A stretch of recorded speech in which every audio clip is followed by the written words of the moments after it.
Hello बच्चों, मैं श्वेता सोनी आज आपको क्लास 9th के गद्य खंड का प्रथम अध्याय दो बैलों की कथा इजी एक्सप्लेन करने जा रही हूँ। तो चलिए शुरू करते हैं। दो बैलों की कथा, जो कि मुंशी प्रेमचंद्र जी द्वारा लिखित एक प्रसिद्ध कहानी है, जो झूरी नामक किसान के दो बैल हीरा और मोती की कहानी है, जिसमें उनकी दोस्ती, मालिक के प्रति वफादारी, स्वतंत्रता की चाहत और मानवीय भावनाएं, जिससे प्रेम, दुख, संघर्ष को दर्शाया गया है। और यह कहानी पशु मानव संबंध, एकजुटता और गुलामी की मानसिकता पर एक गहरा संदेश देती है। इस कहानी के मुख्य पात्र हैं हीरा और मोती, जो कि दो बैल हैं। झूरी और कांची इन दोनों बैलों के मालिक हैं और एक दड़ियल साहूकार है, वह व्यक्ति जो बैलों को बलपूर्वक ले जाने की कोशिश करता है, और एक लड़की जो कि साहूकार की बेटी है, वह हीरा और मोती को भागने में मदद करती है। तो बच्चों चलो शुरू करते हैं। झूरी और कांची के दोनों बैलों के नाम थे हीरा और मोती। दोनों बैल देखने में बहुत सुंदर, काम में चौकस और कद में ऊंचे थे। हीरा थोड़ा समझदार था, लेकिन मोती निडर था। हीरा और मोती अपने मालिक झूरी के प्रति वफादार थे। मालिक झूरी के यहाँ बहुत अच्छे से समय निकल रहा था, जहाँ उन्हें प्यार, सम्मान और अच्छा भोजन, खली भूसा आदि मिलता था। एक दिन अचानक संयोग से झूरी का साला आता है, जिसे खेतों में काम करने के लिए बैलों की आवश्यकता थी। झूरी उन्हें अपने ससुराल गया के साथ भेज देता है। गया उसके साले का नाम है। झूरी ने उन दोनों को बेचा नहीं था, लेकिन दोनों बैलों को तो शायद यही लग रहा था कि हमें बेच दिया। दोनों बैल सोचते हैं, अगर हमें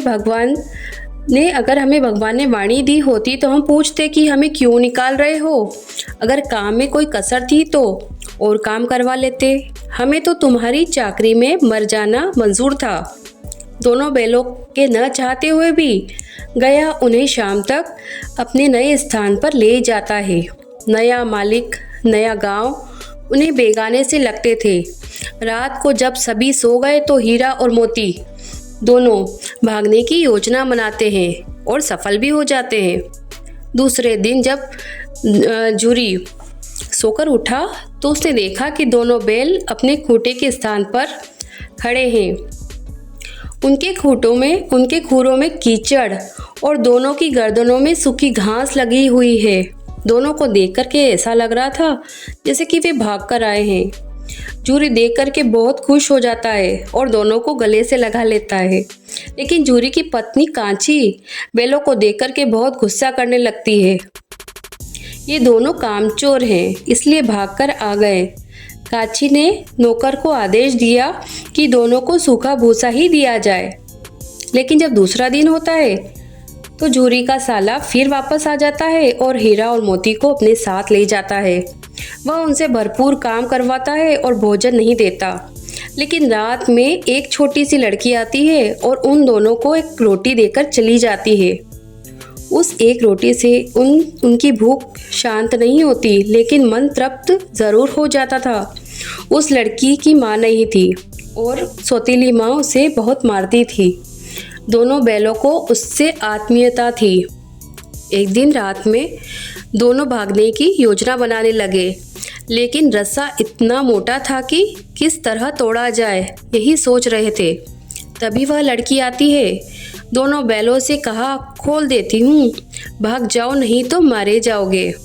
वह दोनों को खोल देती है, लेकिन वे दोनों हिलते ही नहीं।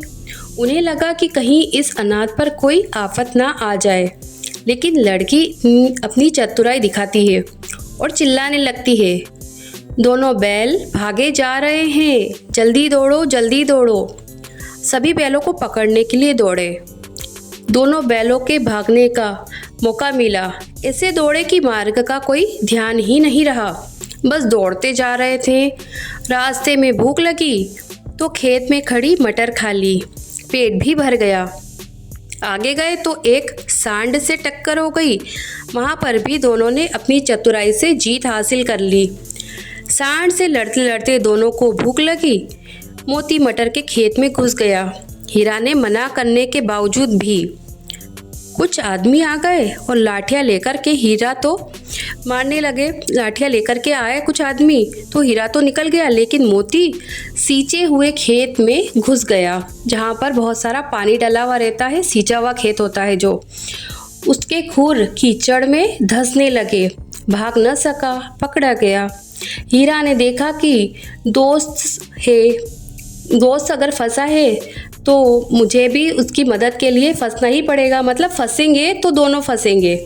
सुबह दोनों को कांजी हाउस में बंद कर दिया गया। कांजी हाउस उस जगह को कहते हैं जहाँ पर खेतों में नुकसान पहुँचाने वाले आवारा पशुओं को रखा जाता है, जैसे गाय, बैल आदि। कांजी हाउस में हीरा और मोती को भूखा और प्यासा रखा गया। उन्हें मारा भी गया, फिर भी उन्होंने हिम्मत नहीं हारी। उन्होंने मिलकर बाड़े की दीवार तोड़ी और भूखे प्यासे दूसरे जानवर जैसे गधे, भैंस, बकरी आदि जानवरों को छुड़वाया। लेकिन कांजी हाउस के चौकीदार ने हीरा को मोटी रस्सी से बांध दिया था। मोती उस रस्सी को तोड़ने में बहुत कोशिश की, लेकिन तोड़ नहीं पाया। मोती ने उस रस्सी को तोड़ने की बहुत ज़्यादा कोशिश की, लेकिन वह तोड़ नहीं पाया। हीरा ने कहा, तुम जाओ। मोती ने कहा, तुमने मुझे इतना स्वार्थी समझ रखा है। मतलब दोनों इतने बेस्ट फ्रेंड हैं कि वह एक दूसरे को छोड़कर जाना नहीं चाह रहे थे। दोनों इस विपत्ति के समय भी एक साथ अच्छे मित्र की तरह रहे। सुबह हुई तो चौकीदार ने मोती को भी मोटी रस्सी से बांध दिया। एक सप्ताह तक वे बेचारे दोनों भूखे प्यासे वहीं रहे, बहुत कमज़ोर हो गए थे। एक दिन एक दड़ियल आदमी जो कि ज़मींदार था, उसने हीरा और मोती को नीलामी में खरीद लिया, बहुत ही कम दाम में, क्योंकि वे बहुत ही कमज़ोर हो गए थे। कमज़ोरी के कारण उनसे चला भी नहीं जा रहा था। अचानक दोनों को रास्ता जाना पहचाना लगा और उनकी सारी थकान गायब हो गई। मोती ने कहा, हमारा घर नज़दीक ही है। दोनों अपने थान पर आकर खड़े हो गए।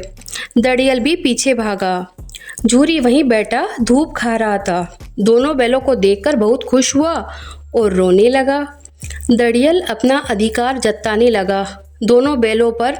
झूरी ने कहा, जब मैंने बैल बेचे ही नहीं तो तुम्हारे कैसे हुए? दड़ियल बोला, को ले जाने की ज़बरदस्ती करने लगा। दड़ियल दोनों बैलों को ले जाने के लिए ज़बरदस्ती करने लगा। तब मोती से रहा ना गया, वह दड़ियल के पीछे दौड़ा और गांव के बाहर ले जा कर के ही दम लिया। दड़ियल हार कर चला गया और मोती अकड़ता हुआ लौटा, एक फिल्मी हीरो की तरह। गांव से में खुशी का माहौल था। झूरी की पत्नी जो कांची थी, उसने भी आकर के दोनों बैलों को माथे पर चूम लेती है। बच्चों, यह हीरा और मोती की कहानी यही ख़त्म होती है।